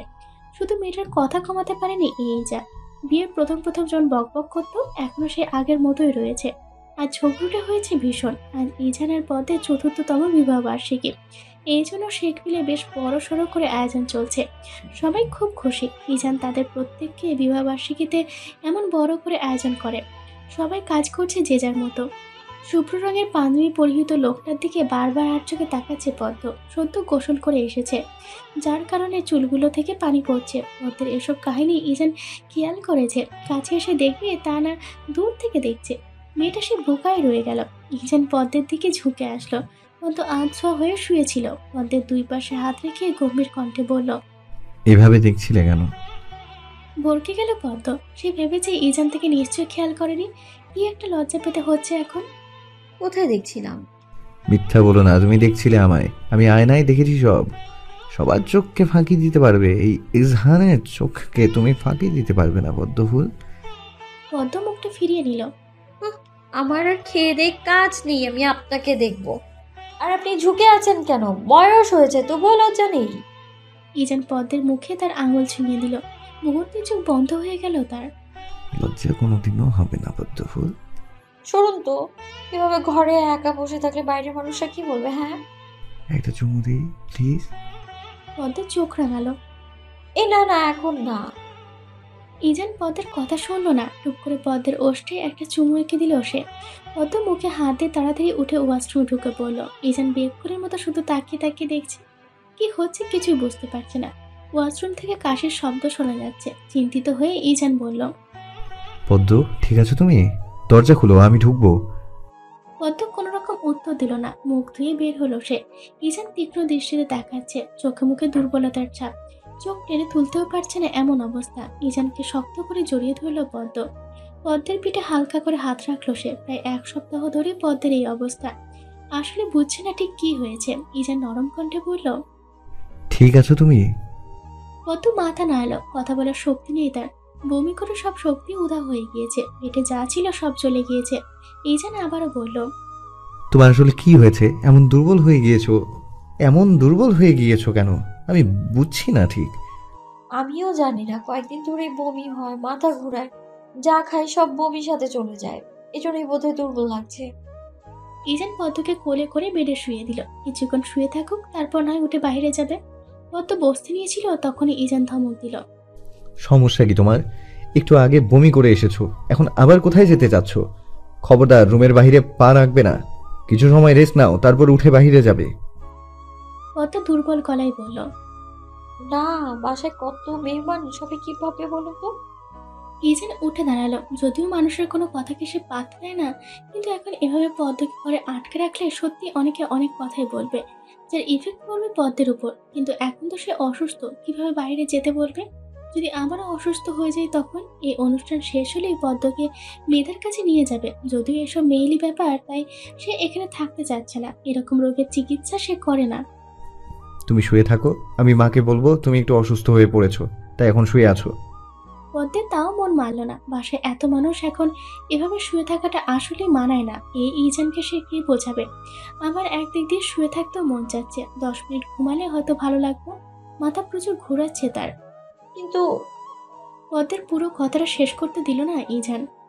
কোনো কিন্তু নয়, আমি মাকে পাঠাবো তোমার কাছে, আমি আসছি। ইজান চলে গেল। পদ্মের চোখ বন্ধ হয়ে আসছে। তার যদি বড় কোনো অসুখ হয়ে থাকে তখন ভেবেই চোখ দিয়ে নোনা পানি পড়তে লাগলো তার। ইজানকে ছাড়া থাকতে পারবে না সে। মানুষের প্রতি খুব মায়া জন্মেছে এই 4টি বছরে। বিয়ের পর পদ্ম খুবই কম সময়ের জন্য গ্রামে গিয়েছে। সে যেতে চাইতো না। অন্য মেয়েরা যেমন বাপের বাড়ি যাওয়ার জন্য পথ চেয়ে বসে থাকে, তার সে জায়গায় মেয়ে হয়ে বাপের বাড়ি যেতে চায় না। মনিরা শেখ জোর করেই তারপর পাঠাতো, তাও আবার 2-3 দিন থেকে চলে আসতো। ইজানকে ছাড়া কোথাও যেতে ভালো লাগতো না তার, মন বসতো না। মানুষটাকে চোখের আড়াল করতে চায় না সে। আজ তাদের 4র্থতম বিবাহ বার্ষিকী, আজই তাকে অসুস্থ হতে হলো। নিজের প্রতি একরাশ রাগ জমা হচ্ছে তার। গত প্রায় 1 ঘন্টার মতো শুয়ে আছে, ভালো লাগছে না। প্রচন্ড পরিমাণে অস্বস্তি লাগছে, দম বন্ধ হয়ে আসছে, মাথাটা ব্যথা করছে অনেক। কত উঠে বসেছে, মাথা চেপে ধরল সে। মন চাচ্ছে শরীর থেকে মাথাটা আলাদা করে দিতে। অসহ্যকর বেদনা। কেন যে শরীরে এমন অবস্থা হয়েছে কিছুই বুঝছে না সে। কয়েকদিন আগেও তো ভালো ছিল, কেন যে এমন হচ্ছে তার? মাথা ব্যথা বাড়তে লাগলো। এক প্রকার ছটফট করছে সে। মুনিরা শেখ আর ইজনিয়া রুমে এসেছে। ইজান তখন বলেছিল পদ্ম অসুস্থ, তাই ঘুমাচ্ছে। কাজের চাপে আর পদ্মের সাথে দেখা করতে আসতে পারেনি তারা। এখন তিনি আর ইজনিয়া এসেছেন। রুমে ঢুকতে বিচলিত হয়ে গেলেন পদ্মের ছটফটানি দেখে। তড়িঘড়ি করে পদ্মকে টেনে বুকে জড়িয়ে ধরলেন। কি হয়েছে? কি হয়েছে? এমন করছো কেন? পদ্ম মাথাটা মুনিরা শেখের বুকে হেলিয়ে দিল। মা, জানি না আমি আমার কি হয়েছে। কয়েকদিন ধরে বমি, মাথা ঘোরানো আর মাথা ব্যথাও করছে ভীষণ। আমি না সহ্য করতে পারছি না একদম। মুনিরা শেখের কপালে ভাঁজ পড়ল। এগুলো প্রেগনেন্ট হওয়ার লক্ষণ? কোনোভাবে পদ্ম প্রেগনেন্ট নয় তো? ইসনিয়া তো মনে মনে ধরে নিয়েছে পদ্ম প্রেগনেন্ট, তবে তার মায়ের ভয়ে মুখে কিছু প্রকাশ করলো না। মনটা যেন আনন্দে দুলছে। শোন ইজনিয়া, 2টো প্রেগনেন্সি কিট আনবি এখনই, জানি আয়। ইসনিয়া লাফ দিয়ে চলে গেল কিট আনতে। পদ্ম প্রেগনেন্সি কিট এসব বুঝলো না। সে তো আর প্রেগনেন্ট নয়, তাহলে তার শাশুড়ি কেন এটা বলছে? আচ্ছা ইজনিয়া, কিটগুলো নিয়ে আনো, তারপর সব ক্লিয়ার হবে। পদ্ম মাথা তুলে তাকালো মুনিরা শেখের দিকে, অবুঝ কণ্ঠে বলল।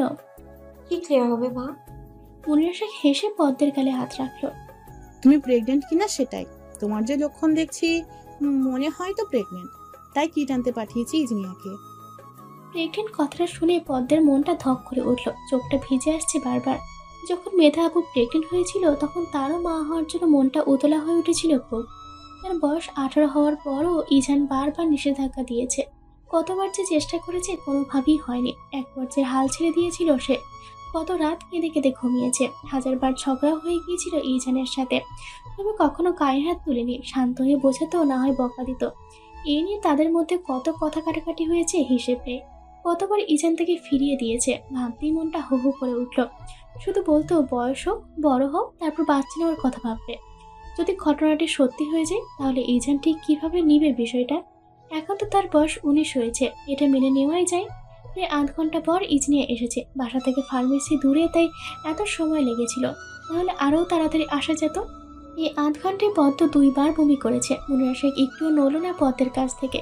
পদ্মকে সব বুঝিয়ে দিয়েছে। পদ্ম রেজাল্ট থেকে বারবার চোখ মুছতে লাগলো। 2টো দাগ এসেছে, তার মানে সে সত্যি সত্যি প্রেগনেন্ট। এত বছরের সাধনা, পদ্ম না চাইতেও চোখ থেকে পানি পড়ছে। এটা হচ্ছে সুখের কান্না, সুন্দর একটা অনুভূতি। পদ্ম কিটটা মুনিরা শেখের কাছে দিলেন। তিনি তো খুশিতে পাগল হয়ে যাবে। প্রায় বহু বছর পর শেখ বাড়িতে একটা বাচ্চা আসবে, বংশের প্রদীপ আসতে চলেছে। আর ইজনিয়া তো নাচতে খুশিতে। মুনিরা শেখ পদ্মের কপালে চুমু দিলেন। যতই হোক, তার মাধ্যমেই তো সব হয়েছে। পদ্ম বলে দিয়েছে যেন কাউকে কিছু না জানায়। আর মুনিরা শেখও চাননি ধরি সবকিছু কাউকে জানাতে। 4-5 মাস যাক, তারপর জানাবে। ইজানকেও জানানো হয়নি। পদ্ম চেয়েছে সে নিজেই জানাবে তাকে, তাই কেউ কিছুই বলেনি। অবশেষে অনুষ্ঠান শেষ হয়েছে, সবাই এক এক করে চলে গিয়েছে। সবাই চলে যাওয়ার পর পদ্ম রুমে চলে এসেছিল। খারাপ লাগছিল এত মানুষের মাঝে থাকতে। মুনিরা শেখ কিছুটা পদ্মকে অল্প কিছুটা পোলাও খাইয়ে দিলেন, কিন্তু তাও পদ্মের পেটে সইল না। তার অনাগত বাচ্চা তার অবস্থা নাজেহাল বানিয়ে ফেলছে একেবারে। পদ্ম রুমে এসে শুয়ে পড়েছে, বড্ড বেশি খারাপ লাগছে তার। এই যেন রুমে এসেছে কারণ ইসনিয়া বলেছিল পদ্ম তাকে বলেছে রুমে যেতে। পদ্ম চিত হয়ে শুয়ে আছে, এক হাত মাথার উপরে দেওয়া, আর এক হাত বালিশে রাখা। পদ্মের মুখটা দেখে ইজনের খারাপ লাগা শুরু করলো। মেয়েটার হঠাৎ যে কি হলো বুঝতে পারলো না সে। পদ্মের পাশে বসে হাত পা ধরলো, আর সাথে সাথে পদ্ম চোখ মিলে ইজনের দিকে তাকালো। বেশি খারাপ লাগছে তোমার? পদ্ম কিছু বলল না, উঠে গিয়ে ইজনের হাতে কিটটা ধরিয়ে দিল। ইজনের মন শীতল হয়ে আসছে, হাত মৃদু কাঁপছে। এটা কি সত্যি? পলকিং চোখে তাকিয়ে আছে এই কিটটার দিকে। ইজেন পদ্মকে জড়িয়ে ধরলো খুব শক্ত করে, এমন মনে হচ্ছে যেন পদ্ম কোথাও চলে যাবে। পদ্ম শ্বাস নিতেও পারছে না, জান বেরিয়ে বের হয়ে যাওয়ার উপক্রম তার। পদ্ম তার কাঁধে পানি অনুভব করলো। আচ্ছা, পানি আসলো কোথায় থেকে? ইজান কি কাঁদছে নাকি? ইজেনের মুখটা তার সামনে আলো, সে ইজেন কাঁদছে, তার চোখের কানে সে বিন্দু বিন্দু পানি। কিন্তু কেন? ইজেন ভাঙা গলায় বলল, আমি কখনো তোমার অল্প বয়সে বাচ্চা চাইনি, কিন্তু আমার এখন এত শান্তি লাগছে কেন বলতে পারবে পদ্ম? এটা কি সত্যি? পদ্ম মাথা নাড়ল। ইজেনের চোখ থেকে চশমা করে চোখের পানিগুলো মুছে দিল সে। বাবা হওয়া এত শান্তি আগে বুঝিনি কেন? কারণ আমি আগে প্রেগনেন্ট হইনি, তাই। ইজেন বুঝেছে পদ্ম মজা করছে। মনে হচ্ছে এই তো সেদিন মেয়েটাকে বিয়ে করে ঘরে তুলল, আর আজ থেকে বাবা হওয়ার আগাম সংবাদ জানাচ্ছে। কি যে পরিমাণ শান্তি লাগছে তার বলে বোঝাতে পারবে না। এই অনুভূতিটা এত সুন্দর কেন? ইজেন পদ্মের মুখে অনবরত চুমু এঁকে দিল। ধন্যবাদ পদ্মফুল, আমাকে বাবা হওয়ার সুসংবাদ দেওয়ার জন্য। পদ্ম হেসে ইজানকে জড়িয়ে ধরলো। আজ যেন খুশির শেষ নেই কারণ।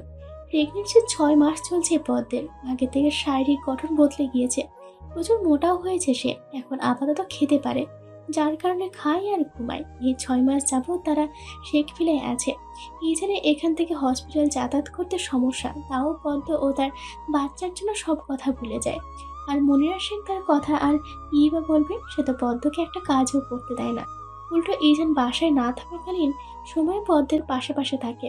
সবসময় পদ্মকে তিনিই আগলে রাখেন। পদ্ম তাদের প্রতি সারা জীবন কৃতজ্ঞ থাকবে।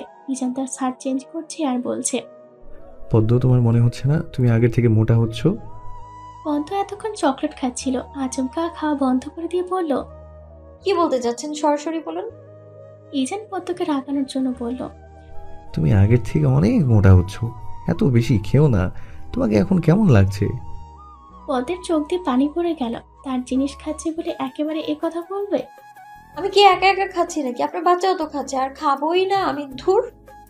পদ্ম চকলেটটা নিচে ফেলে দিল। রুমের বাইরে যাওয়ার জন্য উদ্যত হলো সে, কিন্তু ইজান পদ্মকে পিছন থেকে আলতোভাবে জড়িয়ে ধরলো, পদ্মের পেটে হাত রাখলো। উফ, মেয়েটা এত রেগে যায়। ইজান শান্ত কণ্ঠে বলল, মজা করছিলাম তো জান, এমন করে না। আর কখনো এসব বলবো না। তুমি কি জানো তোমাকে কত সুন্দর লাগছে ইদানিং? পদ্ম একেবারে মিয়ে গেল। মানুষটার ওপর রাগ করে থাকতেই পারে না সে। আগে সুন্দর ছিলাম না বুঝি? আমার বাবুর আম্মু যে সব সময় সুন্দর ছিল। পদ্ম ছটফট করছে, ঘুম আসছে না তার। পিঠ পিঠ ব্যথা হয়ে আছে। এখনো তার ডেলিভারি 1 মাস বাকি আছে। এখন বাজে রাত 1টা। পাশে তাকিয়ে দেখে ইজান নিশ্চিন্তে ঘুমাচ্ছে। পদ্ম ব্যথায় ছটফট করছে। একসময় তার ব্যথা প্রচন্ড শুরু হলো। শরীর থেকে ঘাম ঝরছে ইচ্ছে মতো। ইজানকে খুব কষ্ট করে ডাক দিল। যদিও তাকে ডাক দেওয়ার বিন্দুমাত্র ইচ্ছে ছিল না, কিন্তু সে তো কষ্ট সহ্য করতে পারছে না। ইজান পাশ থেকে চশমাটা পরলো। পদ্মের শুধু ঘাম ঝরছে, মুখটা লাল হয়ে আছে পুরো। হিতাহিত জ্ঞানশূন্য হয়ে পড়লো ইজান। তার আর বুঝতে বাকি রইল না কেন পদ্ম এমন করছে। পদ্মের ডেলিভারির সময় খুনি এসেছে। পদ্মকে কোনো রকমে পাঁজাগোলা করে কোলে করে নিচে নিয়ে আসলো। মেয়েটার কান্নায় ইজানের হৃদয় ভীষণ পোড়াচ্ছে। ইজান তার মা বাবাকে গলা উঁচু করে ডাক দিল। তারাও এসে পড়েছে নিচে। তাড়াতাড়ি করে পদ্মকে গাড়িতে তোলা হলো। গাড়িতে থাকা অবস্থায় মেধাকে কল করলো। যেহেতু মেধাই প্রথম থেকে পদ্মের চেক আপ করে এসেছে, সেহেতু ডেলিভারি মেধাই করবে। এখন একমাত্র ভরসা মেধা। পদ্মের অসহনীয় ব্যথা দেখে কারোরই মাথার ঠিক নেই। পদ্মকে অপারেশন থিয়েটারে নিয়ে যাওয়া হয়। মেধা যথাসম্ভব দ্রুত হসপিটালে চলে এসেছিল, যার কারণে এত বেশি ওয়েট করা লাগেনি। ইজানও অপারেশন থিয়েটারে যেহেতু ডক্টর, তাই হসপিটালের কর্তৃপক্ষ কোনো রকম কথাই বলেনি। পারমিশন নিয়ে সে অপারেশন থিয়েটারে ঢুকেছে। পদ্মের নর্মাল ডেলিভারি করা হবে, সে সব কিছুর প্রস্তুতি নিচ্ছে। মাঝ বরাবর মেধা দাঁড়িয়ে আছে, তার পাশে দুজন নার্স আর ইজান। পদ্ম কেঁদেই চলেছে। ইজানের হাতটা শক্ত করে ধরে রেখেছে সে। এই প্রথম ইজান কোনো মহিলার ডেলিভারিতে এসেছে, যার কারণে তার হাত পাও কাঁপছে। মাথা যেন ঠিকঠাক কাজ করছে না তার। মনে মনে একটাই দোয়া করছে, যেন পদ্ম এবং তার বাচ্চা ঠিক থাকে। পদ্মের ডেলিভারি শেষ হলো। পদ্ম এখন অচেতন হয়ে শুয়ে আছে। কিছুক্ষণ আগেই ব্যথায় জ্ঞান হারিয়েছে সে। ইজান তার একমাত্র ছেলেকে রক্তমাখা অবস্থায় কোলে নিল। হ্যাঁ, সে একটা পুত্র সন্তানের বাবা হয়েছে। চোখ দিয়ে অনবরত পানি পড়ছে তার। বাচ্চাটিকে বুকের সাথে মিশিয়ে নিল। মেধা হেসে ইজানের কাঁধে হাত দিল। কংগ্রাচুলেশন সুদর্শন পুরুষ, তুইও বাবা হয়ে গেছিস। ইজান হাসছে, কিন্তু তার চোখ দিয়ে পানি পড়ছে। নার্সের হাতে বাবুকে দিয়ে দিল, কারণ তাকে এখন ক্লিন করা হবে। ইজান নিজের শার্টের দিকে তাকালো। পুরো রক্ত ছেয়ে গিয়েছে। এটা সে ক্লিন করবে না, তার বাবা হিসেবে প্রথম স্মৃতি রেখে দিবে। পদ্মকে কেবিনে শিফট করা হয়েছে। জ্ঞানও ফিরেছে এবং সে এখন অনেকটাই সুস্থ। ইজান নিজের শার্ট চেঞ্জ করতে গিয়েছে। পদ্ম তার পাশে শুয়ে থাকা ছোট্ট দেহটাকে দেখছে। এতদিন সে তার পেটের মধ্যে লুকিয়েছিল, এখন তার চোখের সামনে। পদ্ম তার এক হাত আলতো করে বাচ্চাটাকে ছুঁয়ে দিল। ইজান কেবিনে এসে মায়ের ছেলের কাণ্ড দেখছে। মুচকি হেসে পদ্মের পাশের চেয়ারে বসলো সে। কেমন আছো পদ্মফুল? পদ্মের দৃষ্টি তার ছেলের দিকে, আনমনে উত্তর দিল। ভালো। ইজান হুট করে পদ্মের বক্ষে ওষ্ঠে ছুঁয়ে দিল। পৃথিবীর সবচেয়ে দামি সুখ দিয়েছো তুমি পদ্ম, ধন্যবাদ দিয়ে ছোট করবো না। পদ্ম চমকে তাকালো ইজানের দিকে। ছেলের নাম ঠিক করেছেন? তার নাম হবে ইয়াজ শেখ প্রাণ। সুন্দর না? পদ্ম সম্মতি জানালো। নামটা তার পছন্দ হয়েছে। বাবা মায়ের নামের প্রথম দুটো অক্ষর মিল পেয়েছে। তারা এখন 2 থেকে 3 হয়ে গেল। সুখী পরিবার তারা। ইয়াজের 3 মাস চলছে। মায়ের অবস্থা নাজেহাল করে ছাড়ছে সে। একদিকে তার বাবা জ্বালায়, আর একদিকে সে জ্বালায়। মাঝে মাঝে পদ্মের কান্না চলে আসে, আর পারে না এই দুজনকে নিয়ে। ছেলেটা কেমন বাবার মতো হয়েছে। পদ্মের কষ্ট কেউ বুঝতে চায় না। অনেকক্ষণ যাবৎ ইয়াজ কান্না করছে। পদ্ম ইয়াজকে কোলে নিয়ে রুমে হাঁটছে। ছেলের তাও মন ভরছে না, কান্নাও কমল না। ইজান হসপিটাল থেকে ফিরেছে মাত্র। ফ্রেশ হয়ে পদ্মের কোল থেকে ইয়াজকে নিল। এত কান্নাকাটি করছে কেন আমার বাবাটা?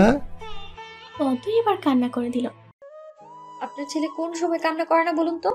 আমার অবস্থা নাজেহাল করে দিয়েছে এইটুকুন একটা বাচ্চা। ঠিক আপনার মতোই হয়েছে আপনার ছেলেটা। ইজান শুনেও শুনলো না, এমন একটা ভাব করলো। পদ্ম রেখে মেঘে আগুন হয়ে গিয়েছে। ইজানের কলার ধরে একটা ঝাঁকুনি দিল সে। কথা বলছেন না কেন? পদ্ম তার ছেলের দিকে তাকালো। আসলেই ঘুমাচ্ছে। বাবার কোলে যেতে না যেতেই ঘুম। আর সে যে এতক্ষণ ধরে হাঁটলো, তার কোনো দাম নেই। ছেলেও পোল্টে নিয়ে ফেললো। ইজান আস্তে করে ইয়াজকে শুইয়ে দিল। এখন তার মায়ের সেবা করার পালা। পদ্মকে কোলে করে ব্যালকনিতে নিয়ে গেল সে। পদ্ম হাত পা ছোটাছুটি করছে। ইজান চেয়ারে বসলো। পদ্মকেও তার কোলে বসালো। পদ্মের ঘাড়ে ওষ্ঠ ছুঁয়ে দিল সে। পদ্ম, আকাশের দিকে তাকাও, কত সুন্দর চাঁদ উঠেছে দেখো। পদ্ম তাকালো। সত্যি সুন্দর একটা চাঁদ উঠেছে, আর হালকা বাতাস বইছে। পদ্ম চোখ বন্ধ করে অনুভব করলো। আচ্ছা ডক্টর সাহেব, চাঁদ বেশি সুন্দর নাকি আমি বেশি সুন্দর? ইজান মুচকি হেসে বলল। অবশ্যই তুমি। পদ্মের মনে একটা কৌতূহল জাগলো। ইজানের দিকে ফিরে প্রশ্ন করলো। আমাদের প্রেমের রং কি ডক্টর সাহেব? শুভ্র। পদ্ম অবাক হলো ইজানের কথায়। শুভ্র কেন? শুভ্র রং সব সময় পবিত্র। পদ্ম স্মিত হাসলো। এই চাঁদের আলো, মৃদু বাতাস, রোমাঞ্চকর পরিবেশ ইজানের মনকে বারবার ধাক্কাচ্ছে। ইজান আর কন্ট্রোল করতে পারলো না। পদ্মের ওষ্ঠে ওষ্ঠ ছুঁয়ে দিল সে। পদ্ম আর কোনো বাধাও দিল না। ইজানের চুলগুলোকে আঁকড়ে ধরেছে সে। ইজানের গাঢ় নিঃশ্বাসের শব্দ শোনা যাচ্ছে। পদ্ম, তোমাকে আরো একটা বাবু গিফট করতে চাই।